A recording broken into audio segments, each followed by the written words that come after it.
You keep putting off important tasks even though you know you should be doing them.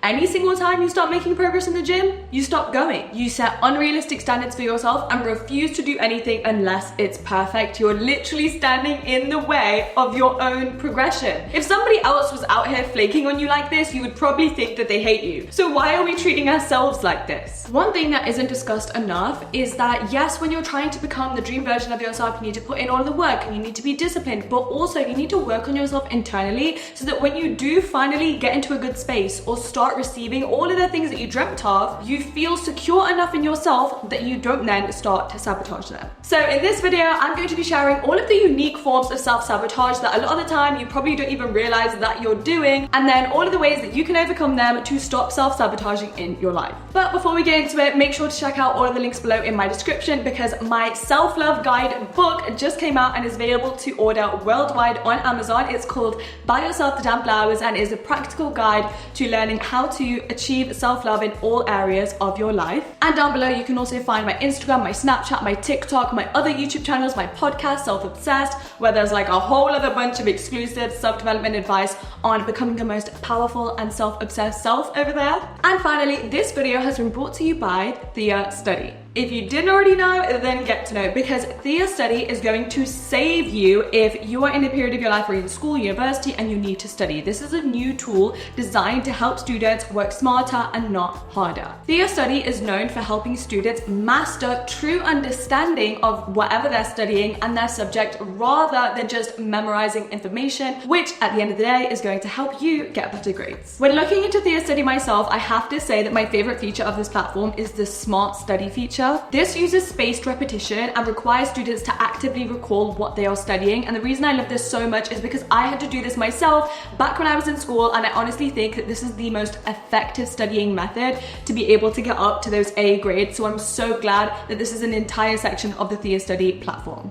As you study, you get feedback in real time on what you missed, not to mention reading all of the explanations and clicking the Learn More button as you progress helps to maximize all of your attention on what you're studying. And this form of self-quizzing works wonders for students, so then you don't have to waste time copying over studying guides, making flashcards, and relying too much on your short-term memory. And what's really good is, unlike other tools, Thea Study is not going to answer all of your problems for you if you ask its AI to do so. Thea Study is not about helping you cheat, it's out here to improve your skills so you actually become the best student that you can possibly be. Thea Study supports almost every single subject from basic biology to algebra to advanced medical studies and niche historical events. They also support English to Spanish and English to French. To be completely honest, I wasn't always an A-grade student. I really had to completely switch up my entire studying strategy to be able to finish school with straight A's, and I think what really contributed to that was the amount of practice papers that I was taking. And Thea Study already knows this because they have a tests feature. And this basically means that any student can then take practice timed examinations on their platform to help make sure that you take away any of that exam taking anxiety and you are the most prepared. So if you're ready to level up in your academic career, then you can join Thea Study for free via the link in my description. It's available in 80+ languages, so everyone can use it. Chapter number 1, signs you are standing in your own way and committing self-sabotage, and you might not even know it. Number 1 is your actions don't match your truth, aka you are not where you want to be because every single day you are feeding the life that you don't want. Most of the time, this form of self-sabotage is rooted in a lack of self-trust. You don't trust that you have the ability to achieve the things that you want to, or that they're too hard or too frustrating, so you make the process of it sound exhausting before you even try, which ends up being this vicious cycle of wanting to do things but never quite mustering up the courage to go and do them. Sign number 2 is you always avoid the right direction. I personally think actively pushing away the things that could help you grow is the biggest form of self-sabotage. You are literally cutting off your own lifeline when you are telling yourself you want to succeed. This form of self-sabotage is definitely a difficult one, and the reason that we will avoid going to therapy or avoid having the difficult conversations that is going to help us develop as a person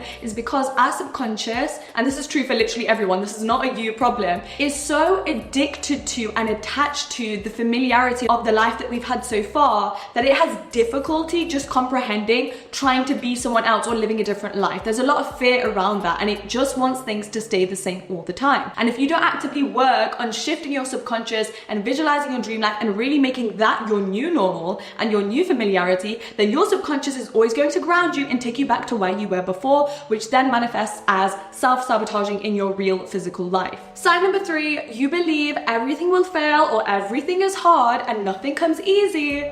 And so that is the result that you keep on receiving. This is basically a self-fulfilling prophecy of failure. You are manifesting your own struggles because of the way you talk to yourself, because of the way that you perceive and think about the world, and therefore the energy that you are radiating and giving every single day. This shows up as starting a new project or going out to meet new people, and instead in the back of your mind you are thinking, what if this goes wrong? What if they don't like me? What if I fail? What if everybody sees me trying and then it doesn't even work, or I don't make money doing it? You haven't even done the thing yet, and you already have so many negative expectations, which eventually will be your downfall. And while I appreciate a lot of the time we cannot control our first thoughts because it's our subconscious and it's just natural feelings and emotions that are coming up, you can control your second and your third thought. You can shift it into something more positive and more abundant to make sure that you are showing up in the right energy in your life to manifest the results that you actually want, rather than setting yourself up for failure. And lastly, sign number 4 that you are giving some self-sabotage in your own life and need to cut it out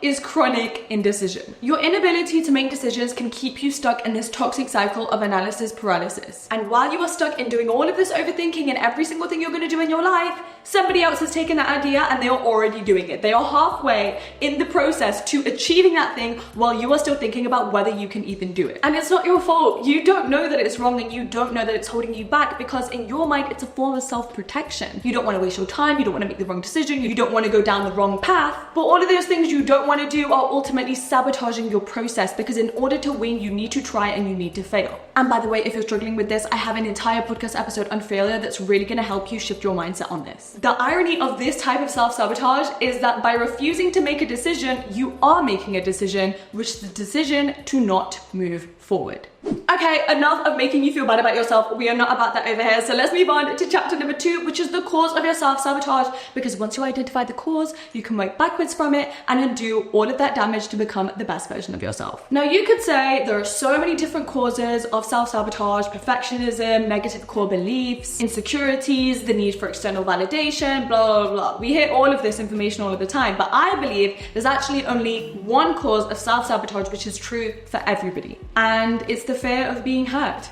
also known as trigger avoidance. When you have a painful memory or wound from when you were younger, let's say this painful memory for you is asking for help from other people, and the pain around that action was being shut down, being made to feel stupid, being ignored, being betrayed, not having trust in anybody, that pain will then translate into self-sabotaging as an adult when you then decide you have to do everything by yourself, everything falls on your shoulders, you cannot trust anybody else to rely on them, and you end up self-sabotaging in this way because your subconscious believes that if you were to display that same action again, you will then be shut down in the same way and you will receive the same amount of pain and the same response once again, which of course is not true, but this is what happens when we're hurt and we have certain traumas. And so then, because you don't work on this subconscious belief, that then translates into you pushing people away and you don't even know why, and feeling like you're not good enough. Another example of this main cause, trigger avoidance, as to why you self-sabotage is, let's say you got heartbroken by somebody that you just love and trusted so much. That emotional turmoil and the emotional distress that you went through in that situation forces you to protect yourself so you never have to go through it again. So your self-sabotage then looks like you putting walls up, pushing good people away, not being able to be vulnerable, having trust issues with almost everybody in your life, being overly judgmental to other people to push them away and make excuses as to why they can't be in your life and why you can't lean on them. And all of those behaviors boil down to the action of supporting the core negative belief that love hurts. Love is painful. It's not easy. You can't have it. It always results in pain. And that is true for any painful situation that you've been through. So then it might be that vulnerability is wrong, or I am not academically smart, or people don't love me. We all have this negative core belief no matter what traumatic situation that we went through, which then forms as self-sabotaging as we grow up. It's exactly why whenever you get a good opportunity or find a good person, you can't trust it, because your subconscious is telling you it's too good to be true. there must be something wrong with it. This person is out to get you. And so now you have to find the flaws in that person or the negative side of that situation to support the limiting beliefs that you've had in your subconscious all throughout your life. That leads us onto chapter number 3, the solutions, aka the homework for this video. Everything you can do practically and actionably to break out of your self-sabotaging habits. Step number 1 is fall in love with your suffering. Yes, you heard that right.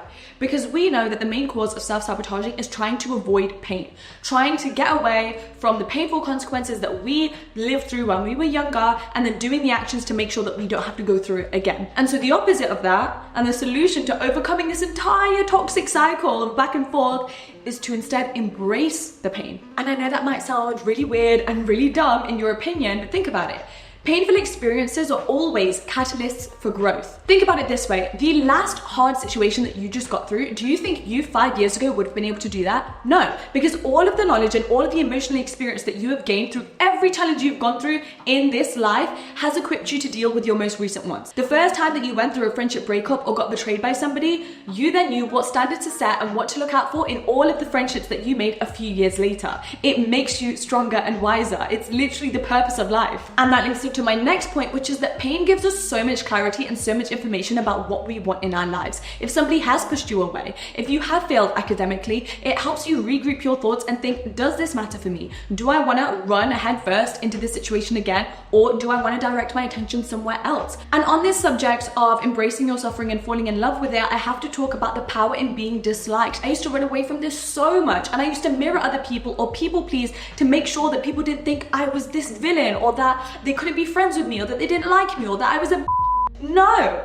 I love being disliked because it directs me to the people that are actually meant for me. I will show up so authentically and so effing cringy because if you dislike me, great, you are doing me a favor. It's that sort of pain that you need to come to terms with, and the way that you do it is by growing this detachment. It's about always knowing that everything is going to work out for you. It's also about understanding that your past mistakes or whatever you're going through right now does not define you or define which way your life is going to go. And when you think about it that way, of course you're going to put yourself in relationships. Of course, you're going to open yourself up to new experiences, no matter how obviously scary they're going to be. And of course, with every situation comes the possibility of a heartbreak or pain or failure, but you know that's just going to help you grow and become a better person. It is never something to run away from. This links into solution number 2, which is to surrender control, which of course links back into detachment. See, self-sabotaging and this entire cycle of supporting your limiting beliefs is addictive, and you like doing it because it gives you a sense of control with every situation you go through. If things are always matching these core beliefs that you have about the way that the world works or how people are, it allows you to predict how things are going to end. But the thing is, uncertainty is normal, and it's the best part about life, because when nothing is uncertain, that means everything and anything is possible. While yes, there's always a side that things can crumble and go badly and fail, because it's uncertain, there's also an amazing possibility that things could turn out better than you could have ever imagined. And when you finally master the mindset and the feeling of becoming comfortable with the fact that you will never have all of the answers to everything, you will then more likely to have the courage to be able to try new things without falling into this trap of perfectionism or needing to have it all worked out or being stuck in this place of analysis paralysis. Remember that the most uncertainty is always a step outside of your comfort zone, and the second that you go to that place, all you're gonna get is confidence and expansion. And the final solution for overcoming your self-sabotage is probably my favorite, and it's to practice visualization. Because think about it, every single time you self-sabotage, you are doing that because before you complete the self-sabotaging action, you have imagined, oh my God, this is gonna go really, really bad, or oh my God, this person's gonna break my heart. And you are seeing this negative consequence play out in your mind, which then motivates you to then push it away or do the thing that's not actually serving you. So what if we replace that with you cutting out that first initial scary feeling or thought and building on those second and third thoughts that can actually benefit us, which is then visualizing, this is gonna go better than I could have ever imagined. Everything is always working out for me in my favor. Visualization literally helps you rewire your brain to only see the positive outcomes. And I have always said that visualization is something that I practice every single day. I kid you not, guys, it's in my morning routine, it's in my daily to-do list. I will not let a day go by where I do not practice visualization because it's such a powerful tool that has contributed to so much of my success and helped me overcome my number one obstacle and my number one self-sabotage when I was first starting out on social media, which was self-doubt, which held me back so many times. times. But when I started visualizing things going my way and me actually succeeding and me not needing to doubt myself but being the most confident version of myself, it gave me the confidence and courage to actually chase my goals, to actually give it everything that I got, because I could already see it being a reality in my head. And so I could not recommend but practice that, even if it's for 60 seconds every single day. And that brings us to the end of this video. I hope you guys enjoyed it. This has been a requested video for so long and I've always looked forward to filming it. So please comment down below and let me know what your favorite part of this video was, or if you're going to take something from it, or most importantly, which solution/homework you are going to start practicing from this, because I would love to know. Don't forget that my new book, Buy Yourself the Damn Flowers, which is available on Amazon, also has homeworks after every single chapter in the book, like multiple homeworks to make sure that you are being accountable on your journey and actually making significant, effective progress. So I highly recommend you check it out. And if you're still watching, comment the word blueberry down below in the comment section to confuse everybody else that didn't get to this part of the video. I appreciate you so much, and I will see you same time next week on Friday for a brand new video. Bye!